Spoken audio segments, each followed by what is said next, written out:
Hello সবাইকে, আশা করছি সবাই খুব খুব ভালো আছেন। আজকে রান্না করব ল্যাম্প কারি। এটা একটু ভিন্ন ধরনের ল্যাম্প। এটা হচ্ছে রেস্টুরেন্ট ডিপোর্ট থেকে নিয়ে আসা। আমরা নর্মালি ওখান থেকে বাজার করি, তবে ল্যাম্পটা কোনো সময় ওখান থেকে নিই নাই, এই প্রথমবার নিয়েছি, রান্না করতেছি। তো আমরা হাজব্যান্ড ওয়াইফ দুজনে মিলে রান্না করি। আমার হাজব্যান্ড প্রথমে আলুগুলো লবণ হলুদ মাখিয়ে ফেলে দিয়ে দিল, আমি বেজে নিলাম।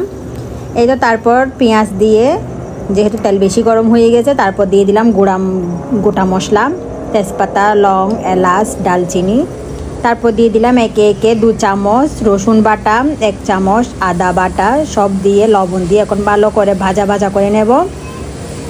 তারপর এটা ভাজা হতে থাক, আমি একটা মশলা নিচ্ছি, গুঁড়া মশলাগুলি। এখানে দিয়ে দিলাম 2 টিস্পুন হলুদ গুঁড়া, 1 টিস্পুন জিরার গুঁড়া, 2 টিস্পুন ধনিয়া গুঁড়া, আর দিলাম কাশ্মীরি লঙ্কার গুঁড়া 1 টিস্পুন, আর দিলাম মাদ্রাজি কারি পাউডার।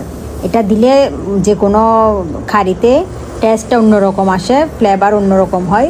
যে ইন্ডিয়ান কারি পাউডারটা, এটা আমরা ইন্ডিয়ান দোকান থেকে নিয়ে আসি। এটা দিলে তরকারির কালার বলেন, টেস্ট বলেন, খুবই সুন্দর হয়। তো এই সবগুলো দিয়ে খুব সুন্দর করে কষায় নেব, একদম ভাজা হয়ে যাওয়া পর্যন্ত। তারপর সেই মাটন দিয়ে দিলাম। আমি একদম ছোটো করে কাটছি এগুলি, যাতে মশলা সব ঢুকে একদম ভালো করে কষায় নেব, নেড়ে ছেড়ে যতক্ষণ না এটা থেকে জল বের হচ্ছে ততক্ষণ নাড়তে থাকবো।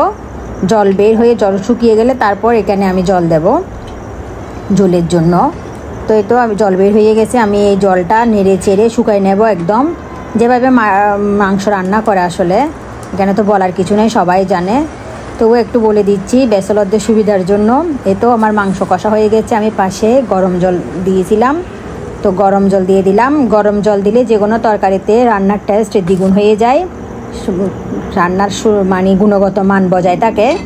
তারপর আমি ভেজে রাখা আলুও দিয়ে দিলাম, যেহেতু আমার মাটন সিদ্ধ হয়ে গেছে 50%। তো আর একটু ফুটিয়ে নিয়ে এবার আমি কাঁচা লঙ্কা আর গরম মশলা দিয়ে নামিয়ে নিলাম। এটা অসম্ভব সুন্দর খেতে হয়েছিল, যেহেতু আমরা প্রথমবারের মতো এটা ট্রাই করছিলাম। এটা অসম্ভব ভালো। আপনারা যারা রেস্টুরেন্ট ডিপোর্ট থেকে বাজার করেন, আমেরিকাতে থাকেন, আমাকে অবশ্যই কমেন্ট করে জানাবেন। দেখেন তরকারির কালারটা কত ইয়ামি হয়েছে, খেতে কিন্তু দুর্দান্ত ছিল। আপনারা যদি বাজার করে থাকেন এখান থেকে, তাহলে একবার মাটনটা কিনবেন, ট্রাই করবেন। তো সবাই ভালো থাকুন, সুস্থ থাকুন, দেখা হবে পরবর্তীতে। Bye bye.